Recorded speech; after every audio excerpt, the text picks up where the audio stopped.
नमस्ते दोस्तों, मैं हूं सुहानी और आप देख रहे हैं चैट विद बुक्स। दिवाली की रौनक थोड़ी धीमी हो चुकी है। घर में अब भी मिठाइयों की खुशबू, कुछ बचे हुए सजावट के सामान और शायद थोड़ी सी थकान बाकी है। लेकिन क्या आपने कभी महसूस किया है कि असली पोस्ट दिवाली क्लटर सिर्फ घर में नहीं होता, वो हमारे मन और भावनाओं में भी रह जाता है। वो बातें जो कह नहीं पाए, वो उम्मीदें जो पूरी नहीं हुई, और वो छोटे छोटे गिल्ट जो अंदर ही अंदर जमा हो गए हैं। आज हम बात करेंगे एक ऐसे डिक्लटर की जो घर से ज्यादा हमारे भीतर की जगह को साफ करता है। क्योंकि दिवाली सिर्फ रोशनी का त्योहार नहीं, ये एक रिमाइंडर है कि पुराने बोझ को छोड़कर नई रोशनी का स्वागत करें। तो अगर आप भी इस दिवाली के बाद एक फ्रेश स्टार्ट चाहते हैं, जहां आपका घर ही नहीं, आपका माइंड और हार्ट भी हल्का महसूस करे, तो ये वीडियो आपके लिए है। चलिए शुरू करते हैं और जानते हैं कि कैसे पोस्ट दिवाली डिक्लटर सिर्फ सफाई नहीं, बल्कि इनर रिन्यूअल की एक माइंडफुल यात्रा बन सकता है। Part 1, the afterglow more than just dusting.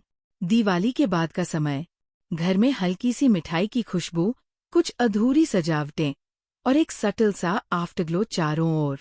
लेकिन इस चमक के पीछे एक और चीज धीरे धीरे महसूस होने लगती है, दी आफ्टरमैथ। मोमबत्तियों की लौ भले ही बुझ चुकी हो, पर मन के कोनों में अब भी कुछ बाकी है। अधूरे काम, बिखरे विचार और वो थकान जो किसी वैक्यूम क्लीनर से नहीं जाती। हम में से ज्यादातर लोग इस वक्त बस एक ही सोच में रहते हैं, चलो सफाई पूरी कर लें। लेकिन आज मैं चाहती हूँ कि आप थोड़ा रुकें और सोचें, क्या सच में जस्ट क्लीनिंग ही काफी है, या फिर हमें क्लियरिंग की जरूरत है, अपने घर से, अपने मन से और अपनी ऊर्जा से। क्योंकि सच कहा जाए तो दिवाली सिर्फ एक त्योहार नहीं, बल्कि एक एनर्जेटिक रीसेट बटन है। हम घर सजाते हैं, दिए जलाते हैं और नई शुरुआत की कामना करते हैं। पर क्या हम अपने भीतर की सफाई करते हैं? क्या हम उस ऊर्जा को रिलीज करते हैं जो पूरे साल हमारे अंदर जमा होती रही? ये पोस्ट दिवाली का समय एक अद्भुत अवसर है, अ फ्रेश स्टार्ट। जैसे दिवाली की रोशनी अंधकार मिटाती है, वैसे ही यह समय हमें अपने अंदर के क्लटर को पहचानने और उसे छोड़ने की प्रेरणा देता है। सोचिए, जब घर में बहुत सारी चीजें बिखरी होती हैं, पुराने गिफ्ट बॉक्स, रैपिंग पेपर, अधूरी सजावट, तो आपको कैसा लगता है? थोड़ी बेचैनी, थोड़ा बोझ, है ना?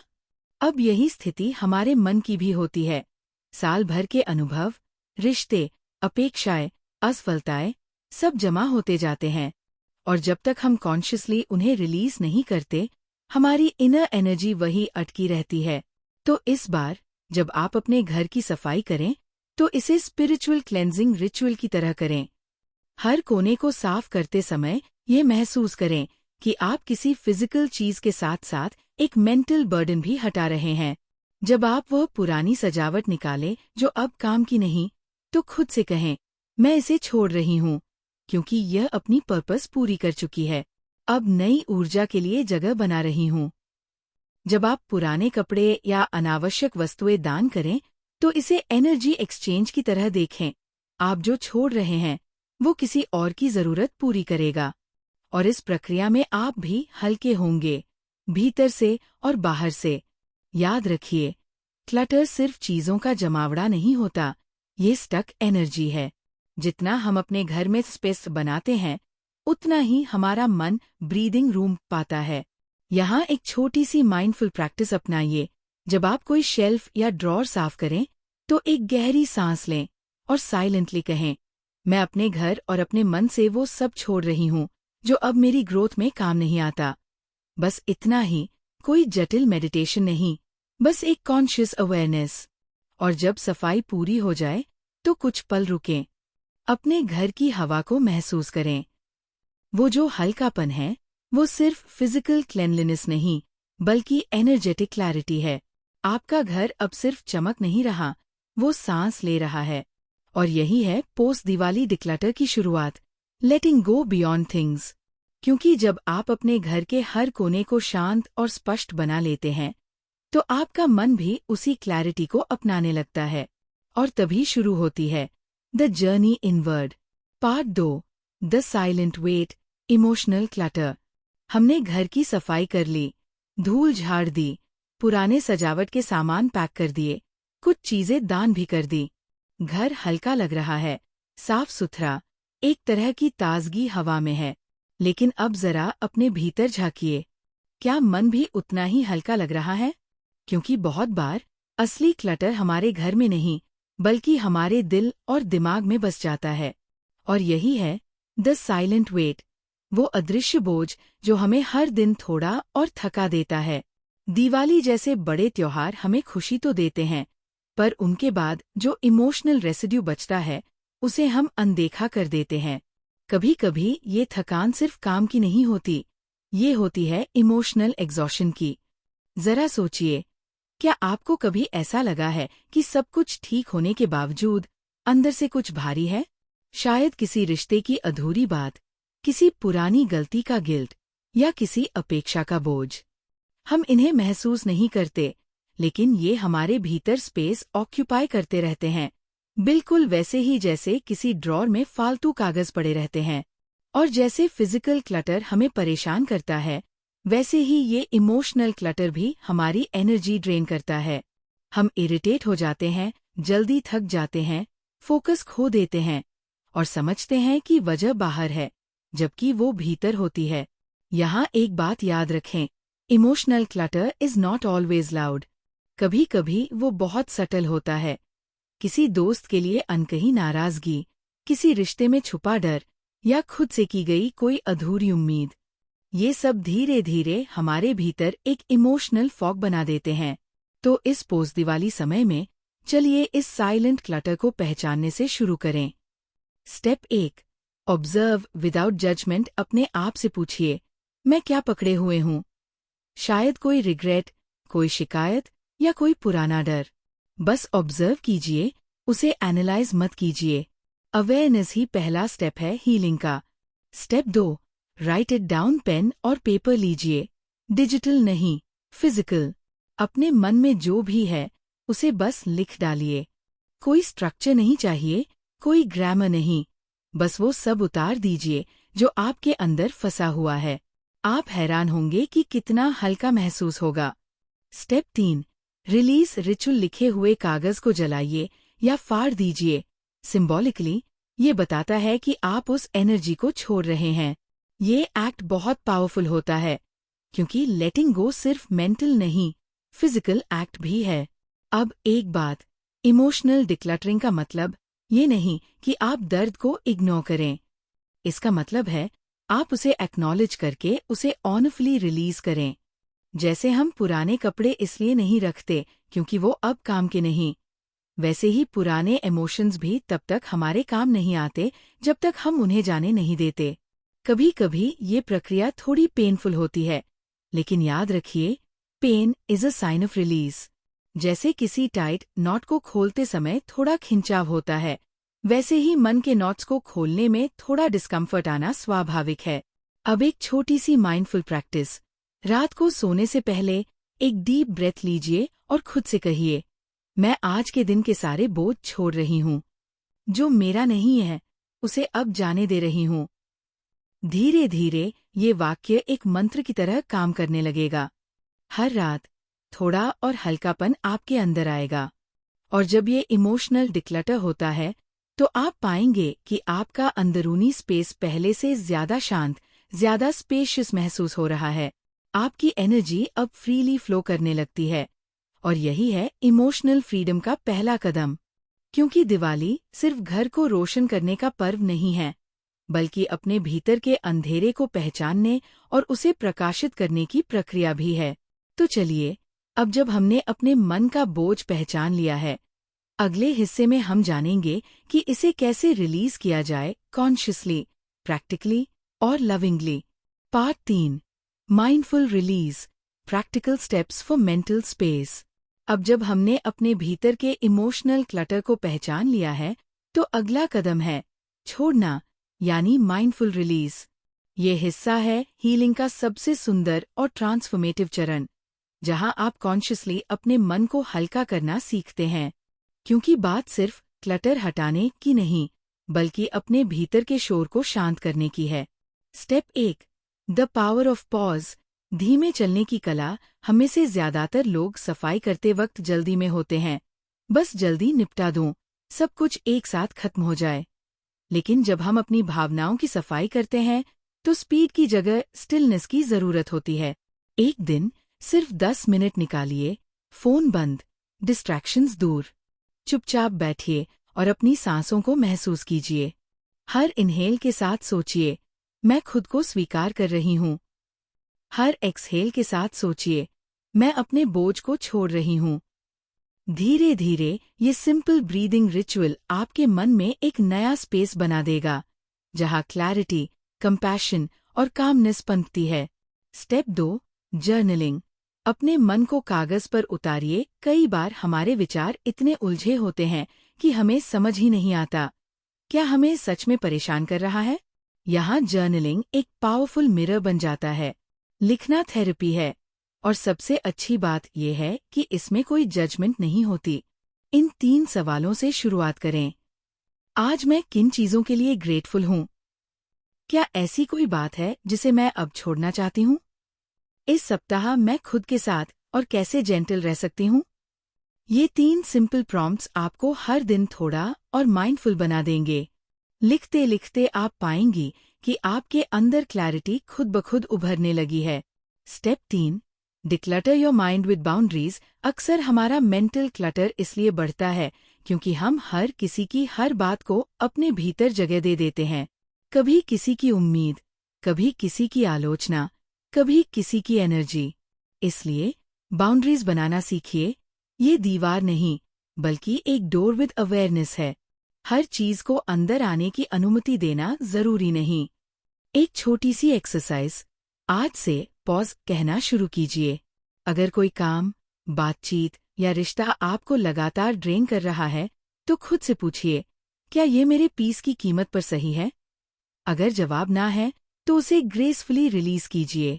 Step 4, mindful moments. छोटी छोटी शांति के पल बनाइए। हम अपने मन को काम करने के लिए कभी कभी बड़े उपाय ढूंढते हैं, लेकिन सच्ची शांति छोटे पलों में छिपी होती है। सुबह की चाय बिना फोन के पीजिए। धूप में कुछ मिनट आंखें बंद करके बैठिए। रात को एक मोमबत्ती जलाइए और बस उसकी लौ को देखिए। ये सब साधारण लग सकते हैं, पर यही माइक्रो मोमेंट्स आपकी मेंटल क्लटर को डिसोल्व करते हैं। क्योंकि शांति को पाने के लिए आपको पहाड़ों में नहीं, बस अपने भीतर ठहराव में जाना होता है। Step 5, the art of letting go. छोड़ना सीखना, हारना नहीं। कई लोग सोचते हैं लेटिंग गो का मतलब हार मान लेना है, लेकिन असल में ये ट्रस्ट करने की कला है। जब आप किसी बात, रिश्ते या डर को छोड़ते हैं, तो आप जगह बना रहे होते हैं किसी बेहतर चीज के आने के लिए। एक विजुअलाइजेशन ट्राई करें। अपनी आंखें बंद कीजिए और कल्पना कीजिए कि आप एक बलून पकड़ रही हैं। उस बलून में आपकी सारी परेशानियां, गिल्ट, रिग्रेट्स है। धीरे से उसे आसमान में छोड़ दीजिए। देखिए कैसे वो बलून दूर जाता है और आपके भीतर एक हल्कापन आता है। इस एक्सरसाइज का असर तभी होगा जब आप इसे इमोशनली फील करें। Letting go isn't a one time act. ये एक जेंटल प्रोसेस है जो हर दिन होती है। Step 6, protecting your energy. अपने मेंटल स्पेस की रखवाली करें। जब आप अपने मन को साफ करते हैं, तो उसकी प्यूरिटी को बनाए रखना भी उतना ही जरूरी है। इसलिए अपने दिन की शुरुआत किसी पॉजिटिव एफर्मेशन से करें, जैसे मैं अपने जीवन में शांति का स्वागत करती हूँ। मैं सिर्फ वही चीजें स्वीकार करती हूँ जो मेरे लिए स्वस्थ है। ये वाक्य सिंपल है, लेकिन जब आप इन्हें रोज दोहराती हैं, तो आपकी सबकॉन्शियस माइंड धीरे धीरे नया पैटर्न अपनाने लगती है। स्टेप 7, सेलिब्रेट दी लाइटनेस। जब आप अपने मेंटल क्लटर को रिलीज करती हैं, तो सेलिब्रेट करना मत भूलिए। जैसे हम घर की सफाई के बाद मोमबत्तियां जलाते हैं, वैसे ही अपने मन की सफाई के बाद खुद को अप्रिशिएट कीजिए। क्योंकि ये प्रोसेस आसान नहीं है, ये साहस मांगती है, ऑनेस्टी मांगती है। तो आज अपने लिए एक कप चाय बनाइए, अपनी फेवरेट जगह पर बैठिए और खुद से कहिए, मैंने बहुत कुछ छोड़ दिया है और अब मैं और हल्की और शांत हूँ। क्योंकि यही है माइंडफुल रिलीज का असली अर्थ, छोड़ना, ताकि आप और खुलकर जी सकें। Part 4, digital detox social sanctuary. Deepavali के बाद जब घर शांत हो जाता है तो सबसे ज्यादा शोर कहाँ बचा रहता है? कई बार हमारे फोन में नोटिफिकेशंस, मैसेजेस, एंडलेस स्क्रॉलिंग। हमने घर तो साफ कर लिया, लेकिन डिजिटल धूल अब भी जमती जा रही है। ईमेल्स, फोटोज, चैट्स, रिमाइंडर्स और वो अनदेखा मेंटल क्लटर जो हमारे मन को भारी बनाता है। तो आइए आज बात करें एक नए तरह की सफाई की, डिजिटल डिक्लटर सोशल सैंक्चुरी, जहां हम सिर्फ अपने स्क्रीन को नहीं बल्कि अपने संबंधों और मन को भी साफ करेंगे। Step 1, the hidden digital mess. जो दिखता नहीं पर थकाता बहुत है। आपने कभी महसूस किया है कि सुबह उठते ही सबसे पहले फोन उठाने से दिन भारी क्यों लगने लगता है? क्योंकि उस एक क्लिक के साथ आपका मन सैकड़ों दिशाओं में बिखर जाता है। हर नोटिफिकेशन, हर ईमेल, हर स्टेटस अपडेट आपके ध्यान का एक छोटा टुकड़ा खींच लेता है। इसलिए पहला कदम है अवेयरनेस। सिर्फ ये महसूस करना कि डिजिटल अव्यवस्था भी एनर्जी ड्रेन करती है। एक छोटी सी आदत अपनाइए, सुबह उठते ही 10 मिनट स्क्रीन फ्री रहिए। देखिए कैसे आपका मन साफ और ग्राउंडेड महसूस करता है। Step 2, the inbox detox. सफाई सिर्फ घर में नहीं, मेल बॉक्स में भी चाहिए। हमारी इनबॉक्सेस अक्सर ऐसे दिखती है जैसे किसी भूल भुलैया में फंस गए हों। Unopened mails, sale notifications, random subscriptions, और हम सोचते हैं कभी बाद में साफ कर लेंगे। आज नहीं, अभी शुरू कीजिए। पुराने प्रमोशनल मेल से अनसब्सक्राइब करें। 6 महीने पुराने ईमेल्स डिलीट कर दें जिन्हें आपने कभी नहीं खोला। जरूरी मेल्स को 3 फोल्डर्स में बांटें, नाउ, लेटर, आर्काइव। ये छोटा कदम आपके माइंड को क्लैरिटी देगा, क्योंकि जब डिजिटल क्लटर कम होता है तो डिसीजन फटीग भी घटती है। स्टेप 3, सोशल मीडिया, कनेक्शन या कंपैरिजन। हम अक्सर सोशल मीडिया को कनेक्शन कहते हैं, लेकिन सच ये है कई बार ये हमें डिस्कनेक्ट कर देता है। दिवाली के बाद सोशल फीड्स चमकते हैं, सजावट, गिफ्ट्स, परफेक्ट फैमिली पिक्चर्स। लेकिन अगर इन सबको देखते हुए आपको थकान, कंपैरिजन या गिल्ट महसूस होता है, तो शायद अब समय है डिजिटल पॉज लेने का। कुछ सिंपल माइंडफुल एक्शंस आजमाइए। जिन अकाउंट से आपको इंस्पिरेशन नहीं बल्कि प्रेशर मिलता है, अनफॉलो कीजिए। अपने स्क्रीन टाइम पर लिमिट लगाइए, खासकर सोने से पहले के 1 घंटे में।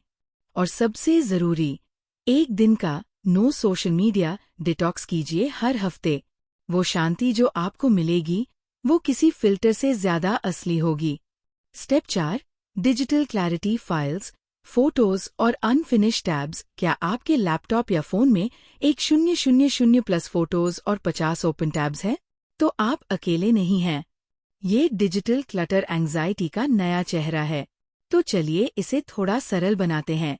फोटोज, हर सप्ताह सिर्फ 10 मिनट दीजिए, ब्लरी या डुप्लीकेट फोटोज डिलीट कीजिए। फाइल्स, डेस्कटॉप या डाउनलोड्स फोल्डर को साफ करें। जो फाइल अब काम की नहीं, उसे हटाइए। टैब्स, एक गोल्डन रूल अपनाइए, 5 टैब से ज्यादा एक साथ ओपन नहीं। धीरे धीरे आपका स्क्रीन साफ होगा और उससे भी ज्यादा आपका मन। Step 5, social energy. पीपल भी क्लटर बन सकते हैं। अब बात सिर्फ स्क्रीन्स की नहीं, उन कॉन्वर्जेशंस और सोशल ऑब्लिगेशंस की भी जो हमें थका देती है। दिवाली के बाद अक्सर हमें सोशल फटीग महसूस होती है। बहुत सारी मीटिंग्स, एक्सपेक्टेशंस, फॉर्मेलिटीज। यहाँ एक जेंटल रिमाइंडर, हर रिश्ते को कैरी करना जरूरी नहीं होता। कभी कभी पॉज लेना और खुद को स्पेस देना ही सेल्फ केयर होता है। तो अपने सोशल सर्कल को भी डिक्लटर करें। उन लोगों से दूरी बनाएं जो लगातार नेगेटिविटी लाते हैं, और समय बिताएं उन लोगों के साथ जो आपके एनर्जी फील्ड को अपलिफ्ट करते हैं। Step 6, creating your social sanctuary. अपने लिए जगह बनाना। जैसे हम घर में एक मेडिटेशन या रीडिंग कॉर्नर रखते हैं, वैसे ही अपने भीतर भी एक सोशल सैंक्चुरी बनाइए। यहाँ आप अपने लिए टाइम, साइलेंस और रिफ्लेक्शन रखते हैं। कोई स्क्रीन नहीं, कोई क्राउड नहीं, बस आप और आपकी शांति।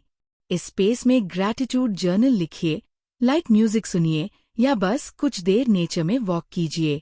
ये मोमेंट आपको रिमाइंड करेगा कि पीस बाहर से नहीं आती, वो आपके डिजिटल डिसिप्लिन और इमोशनल अवेयरनेस से जन्म लेती है। Step 7, the light of detachment, छोड़ना ताकि जुड़ सके। डिजिटल डिटॉक्स का मतलब दुनिया से कटना नहीं है, बल्कि उससे सही तरीके से जुड़ना है। जब आप डिस्ट्रैक्शन हटाते हैं तो ध्यान, कनेक्शन और कंपैशन अपने आप बढ़ते हैं। इसलिए हर बार जब आप फोन नीचे रखते हैं, समझिए आप अपने मन को वापस पा रहे हैं। हर बार जब आप अनफॉलो करते हैं तो आप अपने पीस को फॉलो कर रहे हैं, क्योंकि सच्ची शांति तब आती है जब टेक्नोलॉजी आपके कंट्रोल में होती है, न कि आप उसके। Part 5, the silent weight, emotional clutter. जैसे हमारे घर और डिजिटल स्पेस में क्लटर होता है, वैसे ही हमारे अंदर भी इमोशनल क्लटर जमा हो जाता है। दीपावली के बाद घर में रोशनी और उत्सव लौटते हैं, लेकिन कई बार हम महसूस करते हैं कि मन भारी और बेचैन है। ये भारीपन सिर्फ लेफ्ट ओवर स्वीट्स या डेकोरेशंस की वजह से नहीं, बल्कि पुरानी यादों, अनसुलझे इमोशंस और निरंतर चिंता के कारण होता है। आज हम इसी इमोशनल क्लटर को समझेंगे और धीरे धीरे रिलीज करना सीखेंगे। Step 1, recognising the unseen burden, जो दिखता नहीं पर महसूस होता है। इमोशनल क्लटर अक्सर साइलेंट होता है। कुछ उदाहरण: पुराने रिजेंटमेंट्स या ग्रजेस, अधूरी उम्मीदें और रिग्रेट्स, दूसरों की उम्मीदों को पूरा करने की कोशिश में सेल्फ प्रेशर, गिल्ट और सेल्फ क्रिटिसिज्म। ये इनविजिबल वेट्स हमें फिजिकली और मेंटली ड्रेन करते हैं, हमारे फोकस, क्रिएटिविटी और पीस को धीरे धीरे कॉम्प्रेस कर देते हैं। पहला स्टेप है अवेयरनेस। अपने मन को ऑब्जर्वर की तरह देखिए। कौन सी थॉट्स बार बार रिटर्न कर रही हैं? कौन सी इमोशंस बिना समाधान के लूप में हैं? इस ऑब्जर्वेशन से क्लैरिटी आती है, और अवेयरनेस ही पहला माइंडफुल रिलीज है। Step 2, journaling, writing to release. एक इफेक्टिव टूल है जर्नलिंग। आपको बस एक नोटबुक और पेन चाहिए। हर दिन 5-10 मिनट अपने विचार और भाव लिखिए। ध्यान दीजिए कि आप जजमेंट फ्री हैं, कोई अच्छा या बुरा नहीं, सिर्फ एक्सप्रेशन है। पुराने तनाव, एंगर, गिल्ट, डिसअपॉइंटमेंट, सभी को पेपर पर उतारिए। जब आप इन्हें लिखते हैं तो आपकी मेंटल लोड लाइटन होती है। कागज के साथ जुड़ाव एक तरह का रिचुअल बन जाता है, जो क्लटर्ड इमोशंस को रिलीज करने में मदद करता है। Step 3, naming and feeling, emotions को पहचानना और महसूस करना। इमोशनल क्लटर को इग्नोर करना काम नहीं करता। इंस्टेड, कॉन्शियसली एक्सपीरियंस कीजिए। एक डीप ब्रेथ लें और सोचिए, यह इमोशन कहाँ से आ रहा है? इसे लेबल करें। I am feeling anger, I feel anxious, I am sad. सिर्फ नेम करना भी पावरफुल है। ये अनकॉन्शियस वेट को कॉन्शियस बनाता है। ये प्रोसेस आपको रिमाइंड करता है कि emotion, you are not the emotion, आप ऑब्जर्वर है। स्टेप 4, सेटिंग इमोशनल बाउंड्रीज, अपने लिए लिमिट्स बनाना। क्लटर्ड माइंड अक्सर दूसरों की एनर्जी से प्रभावित होता है। टॉक्सिक रिलेशनशिप्स को पहचानिए। नेगेटिव ट्रिगर्स की पहचान करें। कौन सी बातें आपके माइंड को रेस्टलेस करती हैं? बाउंड्रीज बनाइए। कभी कभी नो कहना सेल्फ केयर है। इमोशनल बाउंड्रीज बनाए बिना क्लटर धीरे धीरे अक्यूमुलेट होता रहता है। जैसे हम फिजिकल स्पेस को ऑर्गेनाइज करते हैं, वैसे ही माइंड और हार्ट को भी ऑर्गेनाइज करें। Step 5, letting go rituals, release with intention. Release करना केवल फॉरगेटिंग नहीं, बल्कि इंटेंशनली स्पेस क्रिएट करना है।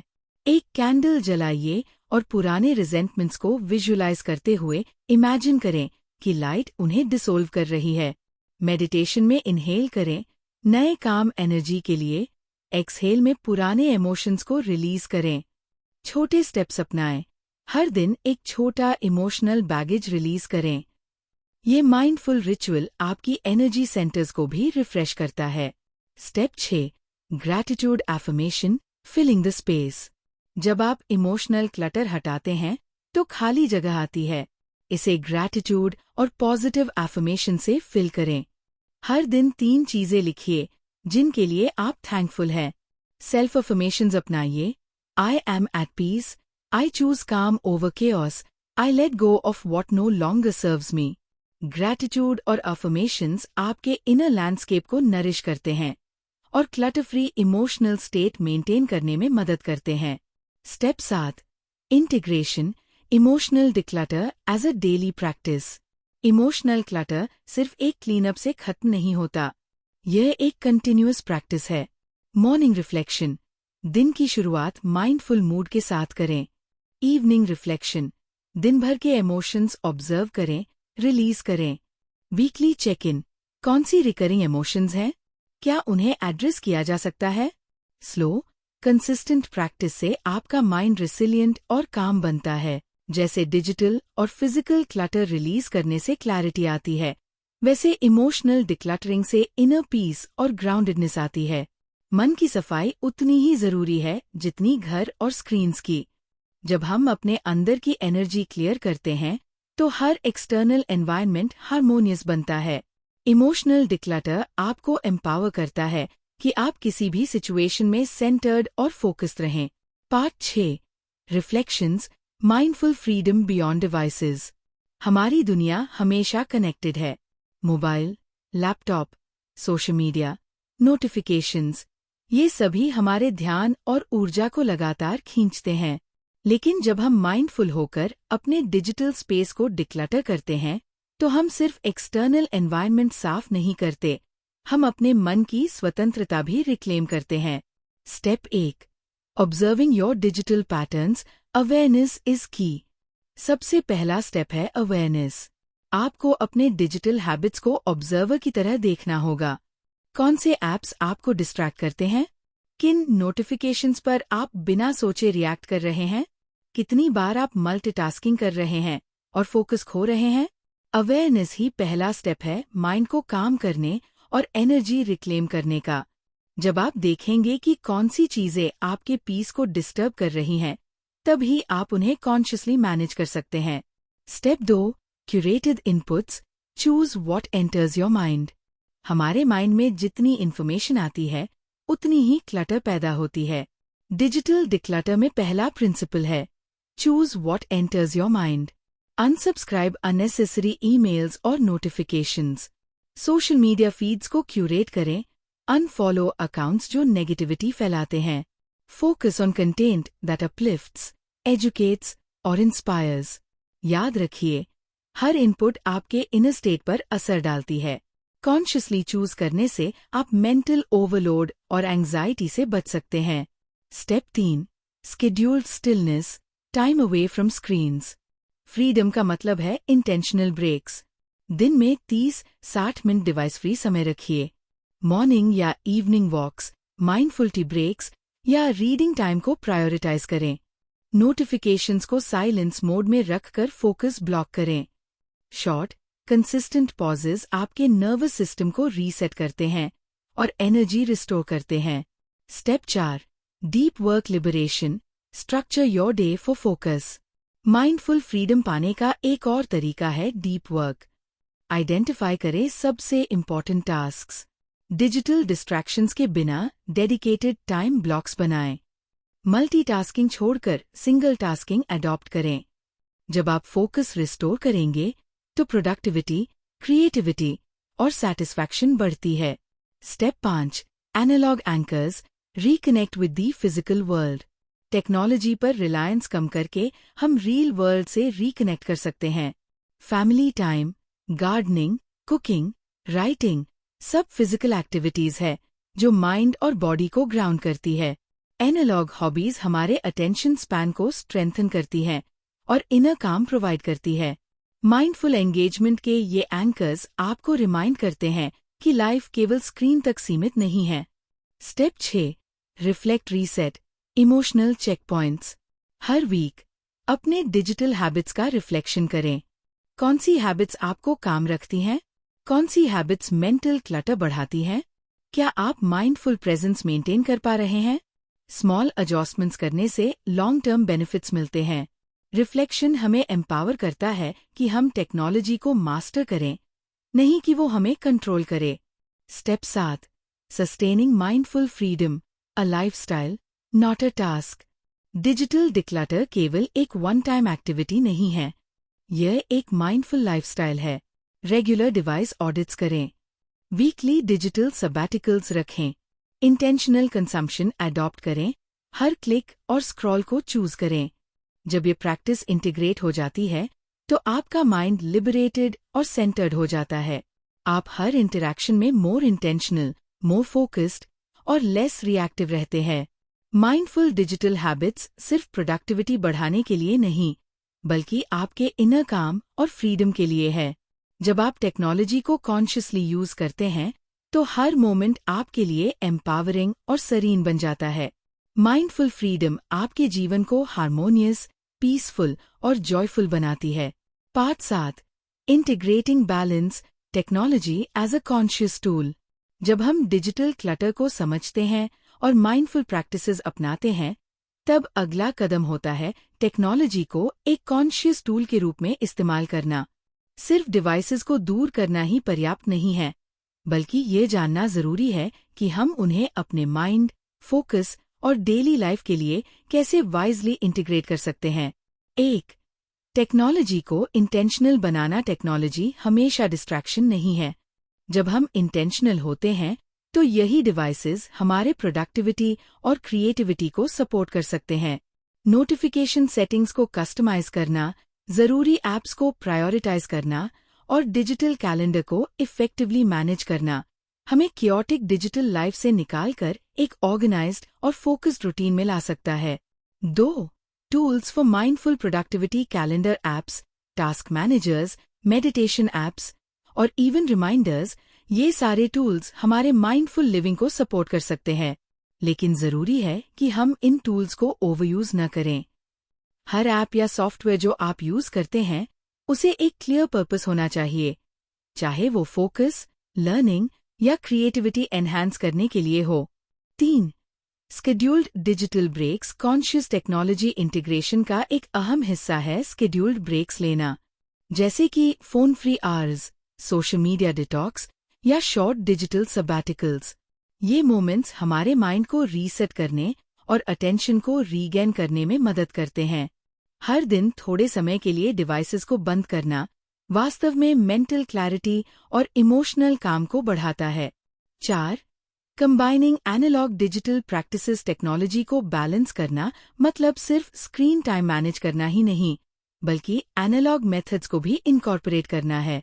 Journaling, physical planners, hand written notes और नेचर वॉक्स जैसी एक्टिविटीज डिजिटल टूल्स के साथ कॉम्प्लीमेंट करती है। जब हम एनालॉग और डिजिटल प्रैक्टिसेस का सही बैलेंस बनाते हैं तो माइंड और क्रिएटिविटी दोनों फ्री और एनर्जाइज्ड रहते हैं। 5. Mindful consumption of information. Technology हमें लिमिटलेस इंफॉर्मेशन देती है, लेकिन इसका माइंडफुल यूज ही फर्क डालता है। Unsubscribe, app audits, curated feeds और इंटेंशनल रीडिंग, ये स्ट्रैटेजीज हेल्प करती हैं मेंटल क्लटर को कम करने में। सिर्फ यूजफुल और पॉजिटिव कंटेंट को ही कंज्यूम करना चाहिए, जिससे माइंड ओवरस्टिम्युलेटेड न हो और फोकस सस्टेन रहे। 6. Intentional communication. डिजिटल टूल्स सिर्फ पर्सनल यूज के लिए नहीं, बल्कि इंटरपर्सनल कम्युनिकेशन के लिए भी है। कॉन्शियस यूज मतलब मैसेजेस और ईमेल्स को पर्पसफुली हैंडल करना, रिस्पॉन्स एक्सपेक्टेशंस सेट करना और बाउंड्रीज मेंटेन करना।